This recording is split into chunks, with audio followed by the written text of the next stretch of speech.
Hare Krishna, and we are continuing to read Beyond Illusion and Doubt, originally known as Dialectic, Spiritualism, Vedic Views on Western Philosophies by His Divine Grace, Srila A.C. Bhaktivedanta Swami Prabhupada. And this is Shravanam Diaries podcast. I'm your host, Sulalita Devidasi. We are continuing chapter number 2, Plato. Yesterday we stopped at the point where Srila Prabhupada said that Plato very strongly identified the self as the body. He asked what was Plato's idea of education. Disciple answered, to awaken the student to his natural position. Srila Prabhupada asked, and what is that natural position? So here we continue. Disciple: the position of moral goodness. In other words, Plato thought everyone should be educated to work in whatever way is best suited to awaken his natural moral goodness. Srila Prabhupada: but moral goodness is not enough, because simply morality will not satisfy the soul. One has to go above morality to Krishna consciousness. Of course, in this material world, morality is taken as the highest principle. But there is another platform, which is called the transcendental Vasudeva platform. Man's highest perfection is on that platform, and this is confirmed in Srimad Bhagavatam. However, because Western philosophers have no information of the Vasudeva platform, they consider the material mode of goodness to be the highest perfection and the end of morality. But in this world, even moral goodness is infected by the lower modes of ignorance and passion. You cannot find pure goodness, Shuddha Sattva, in this material world, because pure goodness is the transcendental platform. To come to the platform of pure goodness, which is the ideal, one has to undergo austerities.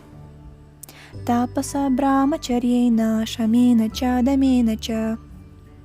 One has to practice celibacy and control the mind and senses. If one has money, one should distribute it in charity. Also, one should always be very clean. In this way, one can rise to the platform of pure goodness.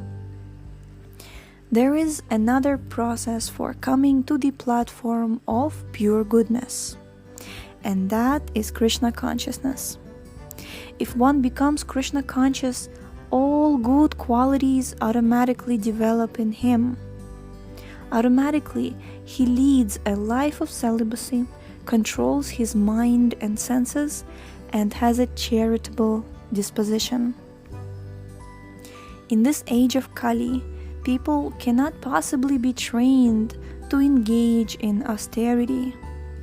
Formerly, a brahmachari would undergo austere training.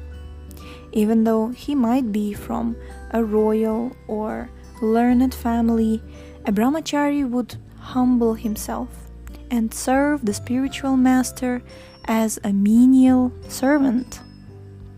He would immediately do whatever the spiritual master ordered. The brahmachari would beg alms from door to door and bring them to the spiritual master, claiming nothing for himself. Whatever he earned, he would give to the spiritual master, because the spiritual master would not spoil the money by spending it for sense gratification. He would use it for Krishna. This is austerity. The brahmachari would also observe celibacy, and because he followed the directions of the spiritual master, his mind and senses were controlled. Today, however, this austerity is very difficult to follow. So Chaitanya Mahaprabhu has given the process of taking the Krishna consciousness directly. In this case, one need simply chant. Chant Hare Krishna, Krishna Krishna, Hare Hare, Hare Rama, Rama Rama, Hare Hare, and follow the regulative principles given by the spiritual master. Then one immediately rises to the platform of pure goodness. Disciple. Plato thought the state should train citizens to be virtuous. His system of education went like this. For the first 3 years of life, the child should play and strengthen his body. From 3 to 6, the child should learn religious stories. From 7 to 10, he should learn gymnastics. From 10 to 13, reading and writing. From 14 to 16, poetry and music. From 16 to 18, mathematics. And from 18 to 20, he should undergo military drill. From 20 to 35, those who are scientific and philosophical should remain in school and continue learning. And the warriors should engage in military exercises. Srila Prabhupada, is this educational program for all men, or are there different types of education for different men? Disciple, no, this is for everyone. Srila Prabhupada, that is not very good. If a boy is intelligent and inclined to philosophy and theology, why should he be forced to undergo military training? Disciple, well, Plato said that everyone should undergo 2 years of military drill. Srila Prabhupada, but why should someone waste 2 years?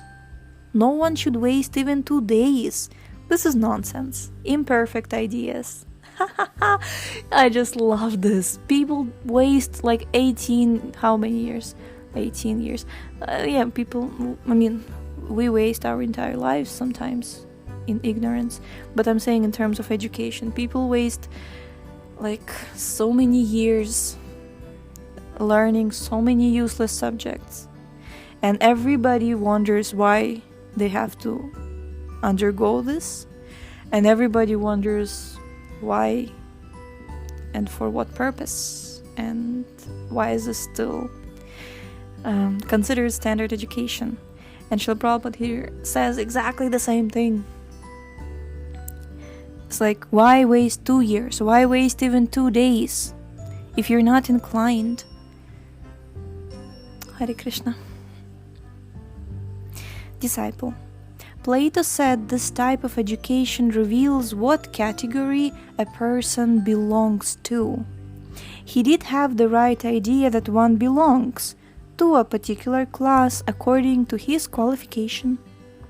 Srila Prabhupada, yes, that we also say, but we disagree that everyone should go through the same training.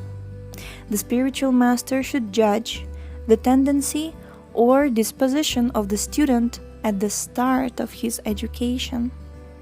He should be able to see whether a boy is fit for military training, administration, or philosophy, and then he should fully train the boy according to his particular tendency. If one is naturally inclined to philosophical study, why should he waste his time in the military? And if one is naturally inclined to military training, why should he waste his time with other things? Arjuna belonged to a Kshatriya family. He and his brothers were never trained as philosophers. Dronacharya was their master and teacher. And although he was a Brahmana, he taught them Dhanurveda, not Brahma Vidya. Brahma Vidya is theistic philosophy. No one should be trained in everything. That is a waste of time. If one is inclined toward production, business, or agriculture, he should be trained in those fields. If one is philosophical, he should be trained as a philosopher. If one is militaristic, he should be trained as a warrior. And if one has ordinary ability, he should remain a Shudra or laborer. This is stated by Narada Muni in Srimad Bhagavatam. Yasya ya lakshanam proktam. The four classes of society are recognized by their symptoms and qualifications. Narada Muni also says that one should be selected for training according to his qualifications. Haribol! Krishna, when will this be mainstream, please? Sorry, 1 second. Even if one is born in Brahmana family, he should be considered a Shudra if his qualifications are those of a Shudra. And if one is born in a Shudra family, he should be accepted as a Brahmana if his symptoms are Brahminical. The spiritual master should be expert enough to recognize the tendencies of the student and immediately train him in that line. This is perfect education. Jai, disciple. Plato believed that the student's natural tendency wouldn't come out unless he practiced everything. Srila Prabhupada. No, that is wrong. Because the soul is continuous, and therefore everyone has some tendency from his previous birth. I think Plato didn't realize this continuity of the soul from body to body. According to the Vedic culture, immediately after a boy's birth, astrologers should calculate what category he belongs to. Astrology can help if there is a first-class astrologer. Such an astrologer can tell what line a boy is coming from and how he should be trained.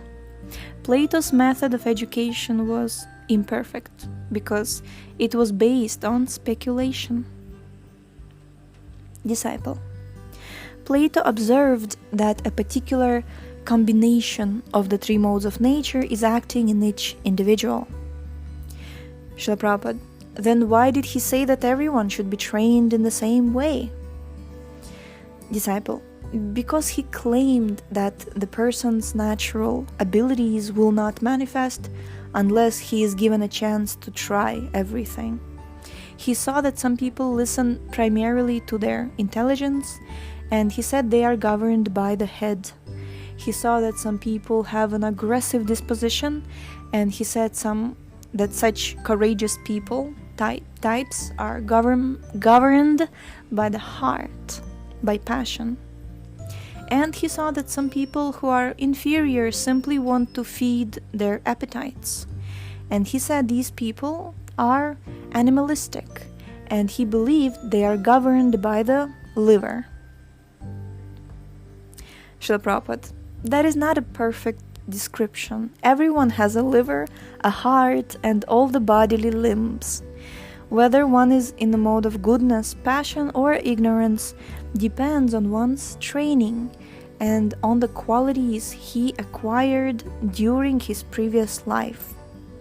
According to the Vedic process, at birth, one is immediately given a classification. Psychological and physical symptoms are considered, and generally it is ascertained from birth that a child has a particular tendency. However, this tendency may change according to circumstances. And if one does not fulfill his assigned role, he can be transferred to another class. One may have had Brahminical training in a previous life, and he may exhibit Brahminical symptoms in this life. But one should not think that because he has taken birth in a Brahmana family, he is automatically a Brahmana. A person may be born in a Brahmana family and be a Shudra. It is a question not of birth, but of qualification. See, this is perfect. This is just everything. Isn't it like for me, like I read this and I understand that yes, everything is, first of all, it's not speculative. Nobody invented it. This is Vedic process. Vedas come from the breathing of the Lord. First, yeah, this is not speculation. Secondly, everything is considered. If one doesn't manifest, if one, due to circumstances, right? Due to some circumstances. What is circumstance? Association, like present life events. One changes from his assigned role. He is transferred to another class. Simple. But as soon as one is born, he is born with particular tendencies and he is assigned to a particular class. Just very, very exact, very, very, it's just perfect because it's coming from a perfect source. Haribol. Okay, so it is a question not of birth but of qualification. Disciple. Plato also believed that one must qualify for his post. His system of government was very democratic. He thought everyone should be given a chance to occupy the different posts. Srila Prabhupada. Actually, we are the most democratic because we are giving everyone a chance to become a first-class Brahmana. The Krishna consciousness movement is giving even the most lowest member of society a chance to become a Brahmana by becoming Krishna conscious. Chandalopi dvijashrestho hari bhakti parayana. Although one may be born in a family of Chandalas, as soon as he becomes God conscious, Krishna conscious, he can be elevated to the highest position. Krishna says that everyone can go back home, back to Godhead. Samoham sarva bhuteshu. Quote, I am equal to everyone. Everyone can come to me. There is no hindrance. Disciple. What is the purpose of the social orders and the state government? Srila Prabhupada. The ultimate purpose is to make everyone Krishna conscious. That is the perfection of life, and the entire social structure should be molded with this aim in view. Of course, not everyone can become fully Krishna conscious in one lifetime, just as not all students in a university can attain the PhD degree in one attempt. But the idea of perfection is to pass the PhD examination, and therefore the PhD courses should be maintained. Similarly, an institution like this Krishna consciousness movement should be maintained so that at least some people can attain and everyone can approach the ultimate goal, Krishna consciousness.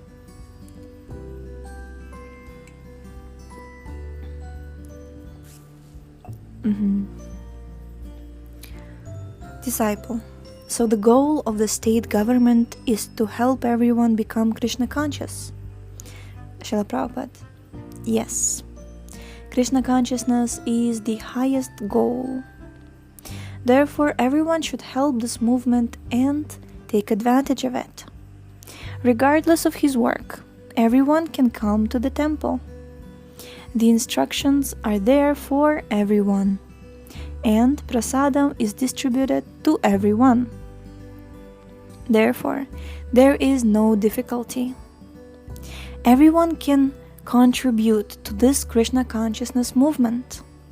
The Brahmanas can contribute their intelligence, the Kshatriyas their charity, the Vaishyas their grain, milk, fruits and flowers, and the Shudras their bodily service.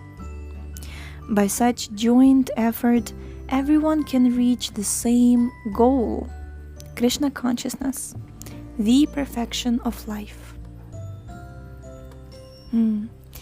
Disciple, in a very famous allegory in the Republic, Plato describes representatives of humanity chained in a dark cave and able to see only shadows cast by the light of a fire.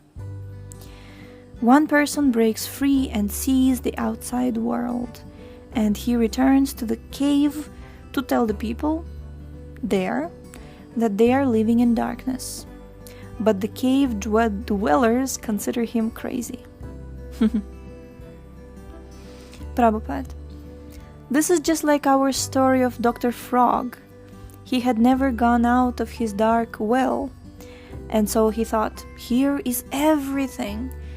When he was informed about the vast Atlantic Ocean, he could not conceive of a body of water so expansive.